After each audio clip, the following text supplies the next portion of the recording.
In a small, forgotten town tucked between tall pine forests and an abandoned railway line, there stood an old antique shop named Marrow and Sons. The sign hung crooked, the windows were fogged with age, and dust coated everything inside. But despite its eerie appearance, travelers would sometimes stop by, drawn in by curiosity more than need. Blenged among the countless relics inside, one object was unlike any other.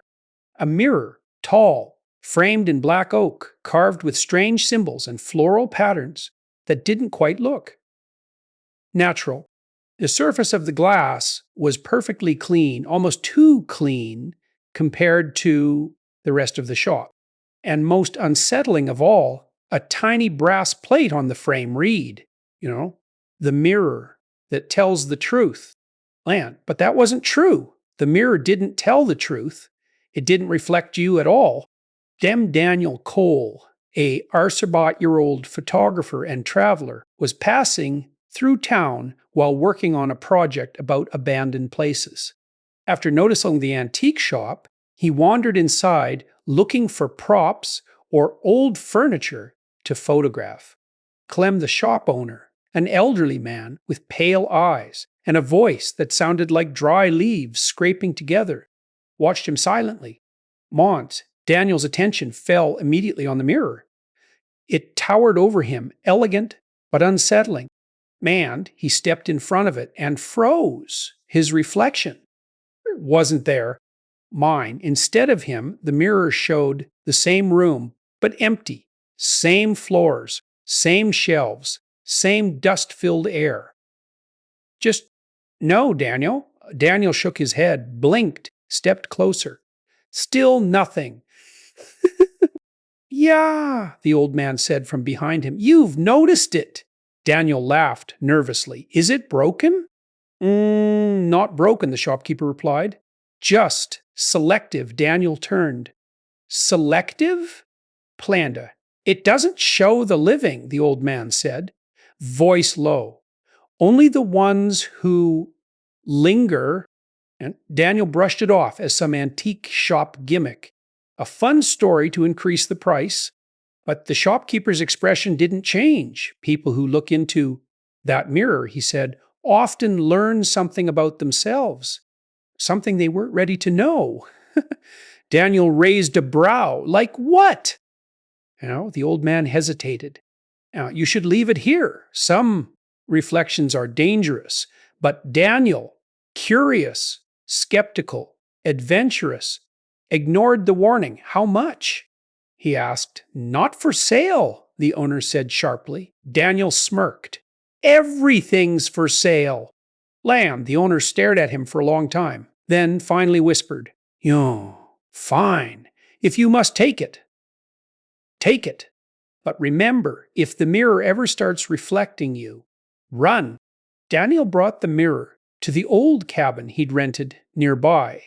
He placed it in the corner of the bedroom, half covered with a cloth, planning to photograph it in the morning. But curiosity tugged at him. He pulled the cloth away and stood in front of it again. Just like before, the room was there, but he was not. He waved his hand in front of it. Nothing.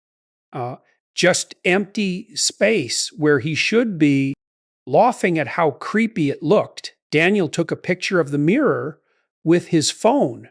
When he checked the photo, he frowned. The picture showed something else inside the mirror, a shadow, tall, human-shaped, standing exactly where Daniel should have been. He looked back at the mirror. Empty. He checked the picture again. The shadow was still there. He deleted the photo immediately. Around San A.M. Daniel woke suddenly. The room was cold, way too cold. His breath fogged in the air. Then he heard it. A slow, deliberate tapping, tap, tap, tap, coming from the mirror. Daniel sat up, heart pounding. The mirror stood in the corner, too large and dark to ignore. Another tap. He squinted in the darkness. Okay? And saw a faint outline in the glass. Not the room, not the empty reflection. Something else. Something standing very, very still. He reached for the lamp and froze the faint outline. Moved. King Daniel gathered his courage and stepped closer. Inches away from the glass, he realized the outline wasn't a shadow. Hemmed it was. Him, but not exactly. His reflection looked older, paler, hollow-eyed, like a version of him who hadn't slept in years. And the reflection wasn't copying his movements. Daniel lifted his hand. The reflection didn't, he whispered. Hello? Huh? The reflection smiled.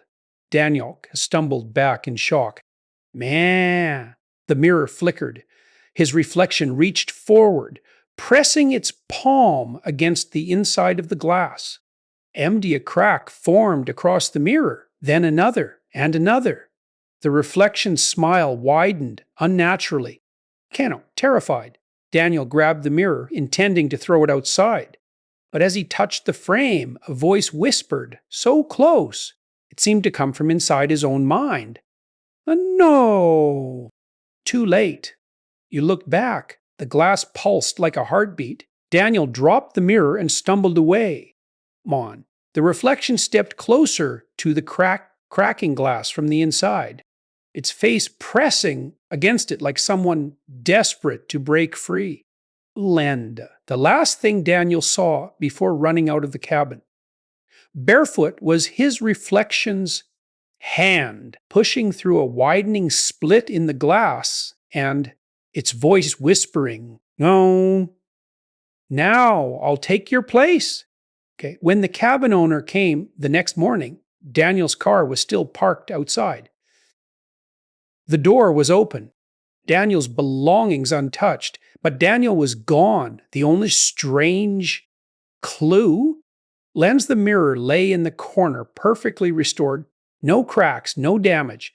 And this time, when the cabin owner glanced at it, he saw something terrifying, Daniel's face inside the mirror, pressing silently against the glass, as if trapped behind it. Dane trying to get out.